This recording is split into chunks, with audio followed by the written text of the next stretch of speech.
बहुत समय पहले की बात है। एक समृद्ध राज्य था जिसका नाम था विशालगढ़। इस राज्य के राजा और रानी बहुत ही न्यायप्रिय और प्रजापालक थे। उनका एक ही पुत्र था, राजकुमार उदय। राजकुमार उदय रूपवान, साहसी और युद्ध कला में निपुण होने के साथ साथ थोड़ा हठी भी था। जिस चीज को पाने की ठान लेता, उसे पाकर ही दम लेता था।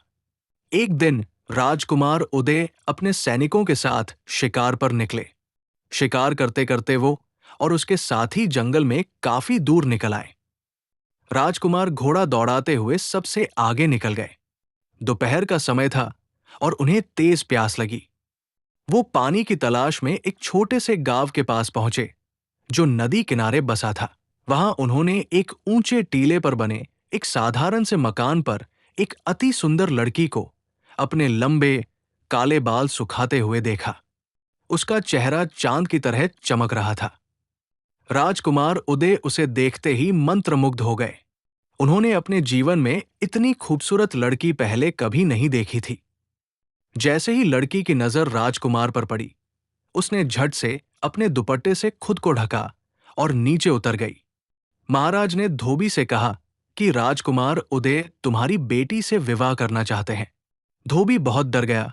उसने हाथ जोड़कर कहा, महाराज, हम बहुत ही साधारण लोग हैं।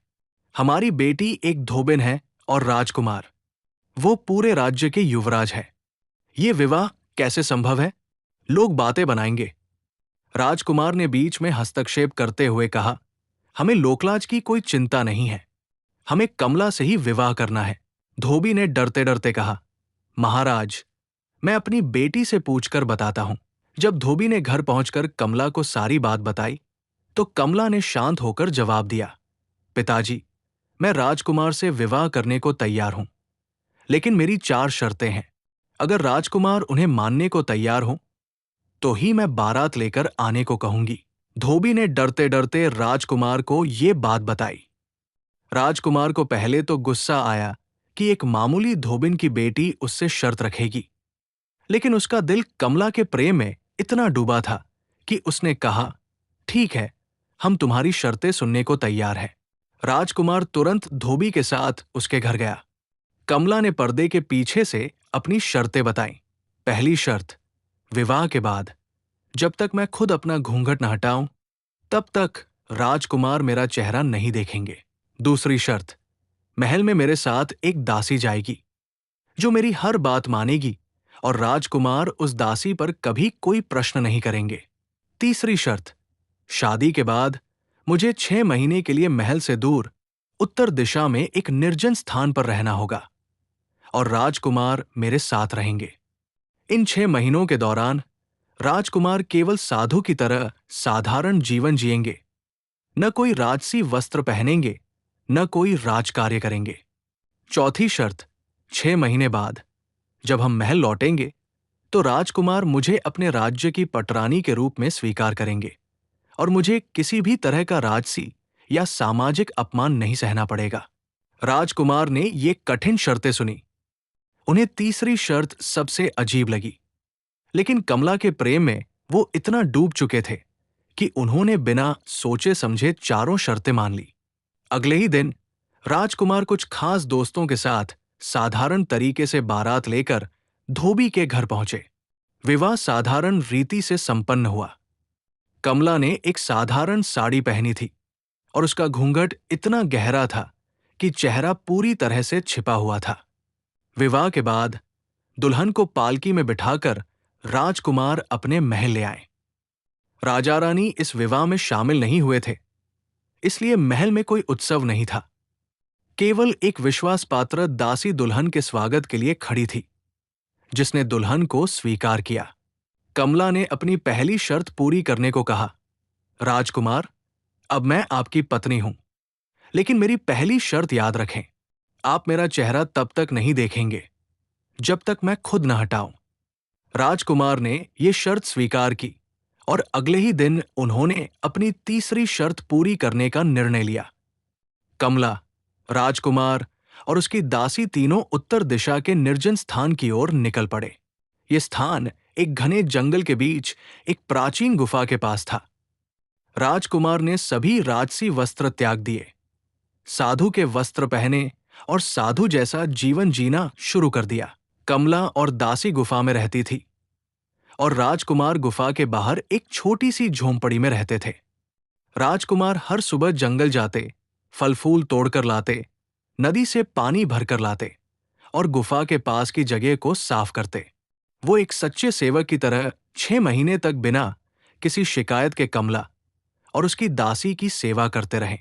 उन्हें कमला का चेहरा देखने की असीम उत्सुकता थी, लेकिन उन्होंने अपने वचन का पालन किया। 6 महीने का समय बीत गया।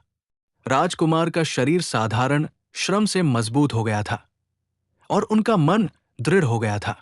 एक रात जब राजकुमार ध्यान में बैठे थे, अचानक गुफा के चारों ओर अद्भुत प्रकाश फैल गया। राजकुमार ने देखा कि गुफा के द्वार पर कमला नहीं, बल्कि स्वयं भगवान शिव और देवी पार्वती खड़े हैं। राजकुमार ने तुरंत उन्हें प्रणाम किया। भगवान शिव ने मुस्कुराते हुए कहा, हे राजकुमार उदय, तुम्हारी लगन, प्रेम और वचनबद्धता से हम अत्यंत प्रसन्न हैं। तुम 6 महीने तक एक धोबिन की बेटी की सेवा करते रहे। वो धोबिन की बेटी नहीं, बल्कि इंद्रलोक की एक अप्सरा है। भगवान शिव ने बताया कि कमला को एक श्राप मिला था कि उसे 6 महीने तक पृथ्वी पर एक साधारण मानव बनकर रहना पड़ेगा और उसका विवाह उसी व्यक्ति से होगा जो निस्वार्थ प्रेम और कठिन तपस्या से उसकी सेवा करेगा। उसकी चारों शर्तें इसी श्राप को पूरा करने का एक हिस्सा थी। इतना कहकर भगवान शिव ने अपने त्रिशूल से कमला के घूंघट पर लगा माया का आवरण हटा दिया। अब कमला ने स्वयं अपना घूंघट हटा दिया। राजकुमार ने देखा कि वो पहले से भी अधिक दिव्य और तेजस्वी दिखाई दे रही थी। वो वास्तव में एक अप्सरा थी। भगवान ने राजकुमार से कहा, तुमने अपनी जिद को सच्चे प्रेम में बदला है। तुम हर तरह से इस अप्सरा के पति बनने के योग्य हो। अगले दिन अप्सरा कमला और राजकुमार उदय वापस महल लौटे। राजा और रानी को सारी कहानी बताई गई। पूरा राज्य खुशी से झूम उठा। इस बार राजा ने पूरे शाही अंदाज में उनका दोबारा विवाह करवाया। कमला अब धोबी की बेटी नहीं, बल्कि इंद्रलोकी अप्सरा और विशालगढ़ राज्य की महारानी थी। राजकुमार उदय ने भी अपने राजकाज को और भी अच्छे तरीके से संभालना शुरू कर दिया। इस कहानी से ये शिक्षा मिलती है कि सच्चा प्रेम और दृढ़ संकल्प किसी भी बंधन या सामाजिक दर्जे से ऊपर होता है और निस्वार्थ सेवा से कठिन परीक्षा भी पास की जा सकती है। क्या आप राजकुमार उदय और अप्सरा कमला के आगे की जीवन की कहानी को जानना चाहते हो? तो कमेंट में जरूर बताएं।